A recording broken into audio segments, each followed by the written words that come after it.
선지자들에 대한 말씀이라. 내 마음이 상하며 내 모든 뼈가 떨리며 내가 취한 사람 같으며 포도주에 잡힌 사람 같으니 이는 여호와와 그 거룩한 말씀 때문이라. 이 땅에 간음하는 자가 가득하도다. 저주로 말미암아 땅이 슬퍼하며 광야의 초장들이 마르나니 그들의 행위가 악하고 힘쓰는 것이 정직하지 못함이로다. 여호와의 말씀이니라. 선지자와 제사장이 다 사악한지라. 내가 내 집에서도 그들의 악을 발견하였노라. 그러므로 그들의 길이 그들에게 어두운 가운데 미끄러운 곳과 같이 되고 그들이 밀어냄을 당하여 그 길에 엎드러질 것이라. 그들을 벌하는 해에 내가 그들에게 재앙을 내리리라. 여호와의 말씀이니라. 내가 사마리아 선지자들 가운데 우매함을 보았나니 그들은 바알을 의지하고 예언하여 내 백성 이스라엘을 그릇되게 하였고 내가 예루살렘 선지자들 가운데도 가증한 일을 보았나니 그들은 간음을 행하며 거짓을 말하며 악을 행하는 자의 손을 강하게 하여 사람으로 그 악에서 돌이킴이 없게 하였은즉 그들은 다 내 앞에서 소돔과 다름이 없고 그 주민은 고모라와 다름이 없느니라. 그러므로 만군의 여호와께서 선지자에 대하여 이와 같이 말씀하시니라. 보라, 내가 그들에게 쑥을 먹이며 독한 물을 마시게 하리니 이는 사악이 예루살렘 선지자들로부터 나와서 온 땅에 퍼짐이라 하시니라. 만군의 여호와께서 이와 같이 말씀하시되 너희에게 예언하는 선지자들의 말을 듣지 말라. 그들은 너희에게 헛된 것을 가르치나니 그들이 말한 묵시는 자기 마음으로 말미암은 것이요 여호와의 입에서 나온 것이 아니니라. 항상 그들이 나를 멸시하는 자에게 이르기를 너희가 평안하리라. 여호와의 말씀이니라 하며 또 자기 마음이 완악한 대로 행하는 모든 사람에게 이르기를 재앙이 너희에게 임하지 아니하리라 하였느니라. 누가 여호와의 회의에 참여하여 그 말을 알아들었으며 누가 귀를 기울여 그 말을 들었느냐? 보라, 여호와의 노여움이 일어나 폭풍과 회오리 바람처럼 악인의 머리를 칠 것이라. 여호와의 진노가 내 마음에 뜻하는 바를 행하여 이루기까지는 그치지 아니하나니 너희가 끝날에 그것을 완전히 깨달으리라. 이 선지자들은 내가 보내지 아니하였어도 다름질하며 내가 그들에게 이르지 아니하였어도 예언하였은즉 그들이 만일 나의 회의에 참여하였더라면 내 백성에게 내 말을 들려서 그들을 악한 길과 악한 행위에서 돌이키게 하였으리라. 이 땅에 간음하는 자가 가득하도다. 저주로 말미암아 땅이 슬퍼하며 광야의 초장들이 마르나니 그들의 행위가 악하고 힘쓰는 것이 정직하지 못함이로다. 10절 말씀이에요. 이 본문은 당시에 그냥 거칠 것 없이 활동하던 이 거짓 선지자들에 대한 예레미야 선지자의 경고의 말씀입니다. 세상이 혼란스러울 때 거짓 선지자들이 나타나기 마련입니다. 오늘날도 마찬가지고 이 당시에도 마찬가지였어요. 하나님께서 예레미야를 통해서 이제 유다가 망할 것이다, 포로될 것이다, 멸망을 선포하셨어요. 민족의 멸망을. 혼란스러운 거죠. 이 말이 진짜일까? 아닐까? 아니야. 그런 일은 없어. 아니야, 일어날 거야. 혼란스러워요, 나라가. 이런 상황 속에서 거짓 선지자들이 활동하기 시작을 합니다. 그들은 이스라엘의 역사를 왜곡하고 하나님이 예레미야 선지자를 통해서 말씀하신 그 계시들을 왜곡하고 부정하고 거부했어요.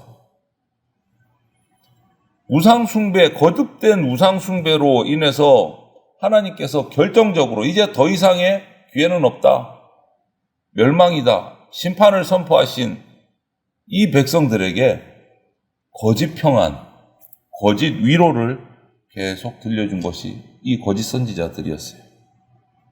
심판은 없다. 지금 잘 살고 있는데 무슨 심판이냐? 거짓 평안, 거짓 위로. 그런데 또 거기에 백성들은 귀를 기울입니다.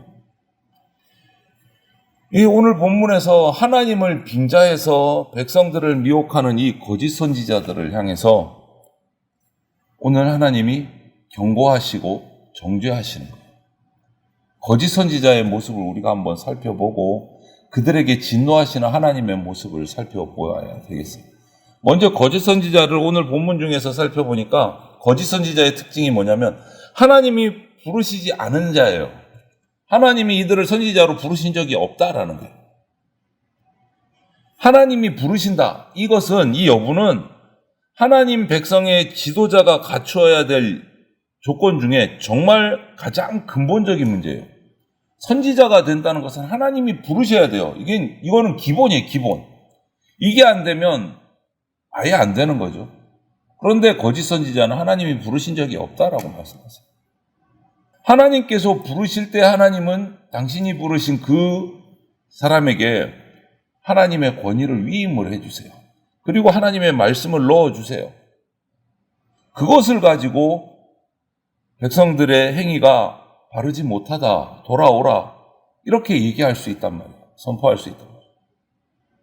가장 이 땅에 오신 선지자 중에 완벽한 선지자가 누구십니까? 예수님이세요.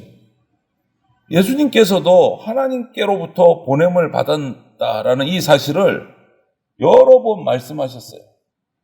사복음서를 보면 누가복음 4장을 비롯해서 여러 차례 말씀하셨어요. 하나님이 보내셨다라는 거예요. 그런데 당시의 선지자들은 오늘 16절에 여호와의 입에서 나오지 않은 말을 가지고 백성들을 미혹했다. 하나님이 안 보내셨으니까 당연히 하나님이 주신 말씀도 없는 거예요. 여호와의 입에서 나오지 않은 말, 자기의 마음대로 지어낸 말을 가지고 백성들을 미혹했다.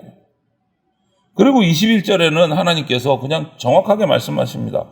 내가 보내지 않았다. 그럼에도 불구하고 이 거짓 선지자들은 거룩하신 하나님 이름을 빙자해서 백성들을 또 자기 스스로를 기만하고 자기의 생각을 전했어요. 이것이 거짓 선지자다. 하나님께서 부르신 적이 없다. 보내신 받은 적이 없다. 또 한 가지 거짓 선지자는 하나님께 부름받은 적이 없기 때문에 헛된 것을 가르치는 사람이 거짓 선지자입니다. 이 거짓 선지자들의 가르침은 악인들을 현혹하기에 그냥 딱 안성맞춤인 겁니다. 거짓 선지자들이 강팍해서 하나님을 멸시하는 사람들에게 잘하고 있다. 범죄하는 자들은 내가 잘하는가 보다. 더 열심히 이렇게 살아야지. 결국 하나님의 사랑, 하나님의 용서, 자비, 이런 하나님의 모습들이 이 거짓 선지자들, 소경된 이 선지자들에 의해서 잘못 전달되는 거예요. 이렇게 죄를 지어도 하나님은 무조건 용서해 주시는 분이 되고 심판하지 않은 분이 되고 눈먼 백성들은 또 그 말에 미혹이 돼서 멸망의 구덩이로 달려가게 되고 헛된 가르침에 미혹이 돼서 여러분 이때나 오늘날이나 별반 다르지 않습니다. 영적인 무지, 악한 지혜로 이 하나님의 말씀인 진리가 변질이 돼서 이 세상에 선포되는 일이 왕왕 있습니다. 수많은 이단들과 사이비가 그런 거예요. 하나님의 말씀을 자기 마음대로 그냥 변화시켜가지고 헛된 가르침을 가지고 우리를 미혹하는 거예요. 그렇기 때문에 성도된 저와 여러분들은 오늘 16절 말씀처럼 마음으로 말미암은 것과 하나님의 거룩한 뜻을 구별하는 지혜가 필요해요. 사람의 마음으로 말미암아 나온 것, 그 헛된 가르침과 하나님의 뜻이 서로 다른 것을 분별할 수 있는 지혜가 우리가 필요해요. 그러기 위해서 우리는 하나님의 말씀에 집중해야 된다. 그래야 구별할 수 있어요. 또 한 가지 이 거짓 선지자들은 불의를 행하는데 부지런하는 사람들이었습니다. 진리, 하나님 말씀에 기초하지 않고 그냥 자기 열심으로 이것을 성경은 뭐라고 표현합니까? 모래 위에 지은 집과 같다. 그 기둥이 말씀 위에 세워져야 반석 위에 세운 집이 되는데 튼튼한데 말씀은 쏙 빼고 자기 생각 위에 지으니까 모래 위에 지은 집과 같다. 이렇게 오늘 말씀을 통해서 우리가 보는 거짓 선지자의 모습은요, 그냥 단순하게 어리석은 것이 아니고 오히려 하나님의 진리를, 하나님의 경건을 뒤집어 놓고 방해하는 사람들인 거예요. 거짓 선지자.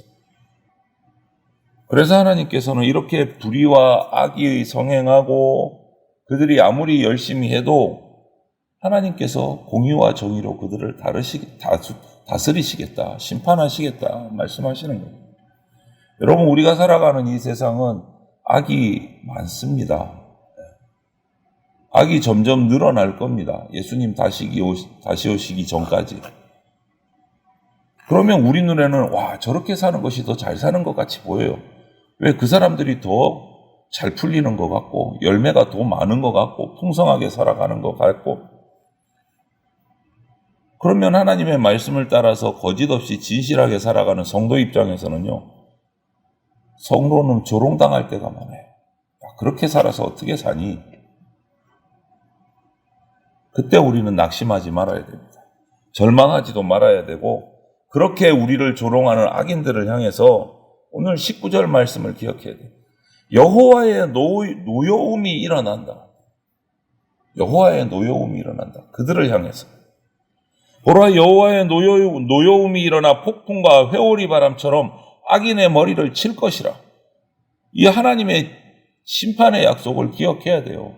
그들이 잘 나간다고 부러워할 것이 아니라. 이들을 향한 그러면 하나님의 진노가 어떤지 오늘 보십시오. 헛된 말로 속이는 자들, 불의를 쫓는 자들에게 하나님은 에베소서에서도 진노하신다고 기록하고 있어요. 불의한 자, 거짓된 자들에게 진노하시는 분이 하나님이십니다. 거짓이 흘러 넘치고 거짓으로 자기 유익을 추구해서 자기 주머니를 채우고 거짓이 가져다 주는 그런 부귀에 눈이 어두워진 이 사람들에게 하나님은 진노하신다. 그러면 성도인 우리는 우리의 태도가 어떠해야 되는가? 분명해지는 거예요. 우리는 거짓돼서는 안 된다는 거예요. 악인들은 그렇게 살아가면서도 속내는 항상 불안해요. 왜? 내가 지은 이 잘못들이 드러나면 얼마나 괴롭겠어요. 그걸 숨기려고 해요. 빛에 나가는 거 싫어해요. 하지만 빛 대신 그리스도의 자녀인 우리들은 그것을 밝혀야 돼요. 사회를 밝혀야 돼요. 어두운 사회를. 하나님의 진노는요, 빛을 거부한 모든 사람에게 임한다라는 것을 우리는 기억해야 돼요. 그리고 하나님은 오늘 뜻을 이루기까지 진노하신다고 그랬어요. 하나님의 뜻을 이루기까지 진노하신다. 헛된 예언, 미혹된 자들의 그 악이 완전히 소멸될 때까지 진노하실 거다라고 말씀하세요. 오늘 20절에 끝날에라고 표현을 해요. 끝날에.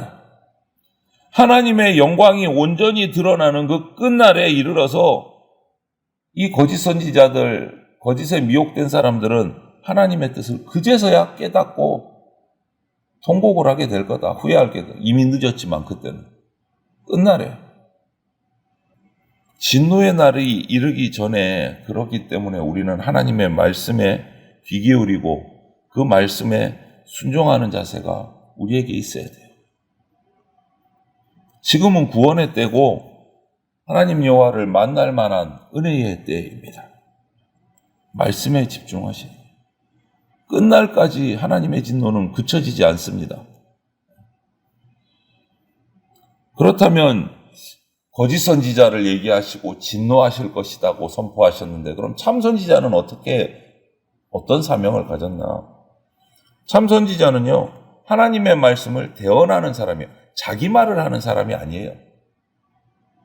참 선지자는 하나님의 말씀을 흘려보내는 말씀의 통로일 뿐이에요. 그게 참 선지자예요.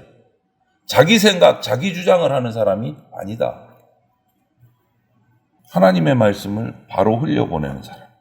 하나님의 사람이 인정받고 존귀하게 여김 받을 때도 당연히 하나님의 말씀을 흘려보내야 되지만 반대로 오늘 예레미야처럼 하나님의 말씀을 바로 흘려보내니까 멸시받아요. 조롱당해요. 핍박당해요. 죽이려고까지 해요. 그럼에도 불구하고 그런 상황에서도 하나님의 말씀을 바르게 전하는 사람이 정말 참 선지자다. 참 선지자다. 예레미야의 모습을 보십시오. 죽임당할 뻔까지 했어요. 죽이려는 사람이 있었어요. 그럼에도 하나님의 그 말씀을, 심판의 말씀을 그대로 전합니다. 껄끄러운 말씀이라도. 고린도전서 2장 16절에 보니까 사도 바울 역시도 그래요. 주님의 마음을 가진 자가 백성을 가르칠 수 있다. 주님의 마음, 자기 마음이 아니고 주님의 마음으로 말씀을 전해야 됩니다. 예레미야가 이런 하나님의 말씀이 멸시받고 외면당하는 거 어둡고 악한 시대에 하나님의 마음을 가진 선지자였어요. 참 선지자는요, 죄악에서 돌이키게 하는 선지자입니다. 하나님의 말씀은 우리를 교훈합니다. 책망합니다. 바르게 합니다. 디모데후서에 그렇게 기록하고 있잖아요. 하나님의 말씀은 우리에게 달콤하지만 않습니다. 오히려 하나님의 말씀을 깊이 듣고 깊이 연구하면 나를 교훈하는 말씀이고 나의 부족함을 책망하는 말씀이고 나를 그래서 바르게 세워가는 것이 하나님의 말씀이에요. 우리는 하나님 말씀 앞에서 항상 찔릴 수밖에 없어요. 왜? 우리는 죄인이니까. 내가 하나님의 말씀을 바르게 듣고 바른 선지자가 전한다면 그 말씀은 나에게 항상 달콤할 수만은 없습니다. 항상 찔리는 것이 오히려 더 합당합니다. 그래서 예레미야는 거짓 선지자들에게 오늘 22절에 이렇게 말합니다. 만일 나의 회의에 참여하였더라면 내 백성에게 내 말을 들려서 그들을 악한 길과 악한 행위에서 돌이키게 하였으리라. 이렇게 말해요. 너희들이 나하고 같이 하나님 앞에서 그 말씀을 들었다면 지금 이런 거짓 얘기하지 않고 악한 길로 우상숭배 있는 백성들을 그 악한 길에서 악한 행위에서 돌이키게 했을 거다. 너희들이 그러니까 하나님 앞에 들은 말씀이 아니다. 이 얘기하는 거예요. 참선지자는 죄를 찔러서 아프지만 돌이키게 한다. 자칭 선지자라고 하면서 백성의 악한 행위 지적해서 고칠 생각은 하지 않고 오히려 잘한다 평안하다 했던 그 선지자들의 악을 지적하고 전제하는 말씀인 거예요. 여러분, 이 상황은 오늘날 이 현실에도 똑같습니다. 영적 지도자들이 반드시 기억해야 될 사실이에요. 말씀이에요. 그것은 사회가 타락하고 말씀이 위기에 놓였을 때 하나님의 사람은 침묵해서도 안 되고 거짓 선지자들과 같이 평안을 외쳐서도 안 된다. 아프지만 말씀이 찔리지만 오히려 그 진리를 붙들고 더 강력하게 이 말씀을 올바르게 선포해야 된다. 세상의 성도들에게. 그래서 오늘 이 말씀을 두고 우리가 묵상하면서 여러분에게 부탁드리는 것은 저를 포함한 우리 한국교회의 모든 영적 지도자들이 이 예레미야와 같이 모든 상황, 어떤 상황 속에서도 칭찬받을 때나 조롱받을 때나 어떤 상황 속에서도 하나님의 말씀, 이 진리의 말씀을 변곡시키지 않고 변개시키지 않고 올바르게 외치고 흘려보낼 수 있도록 우리 영적 지도자들을 위해서 끊임없이 기도해 주시기를 소망을 합니다.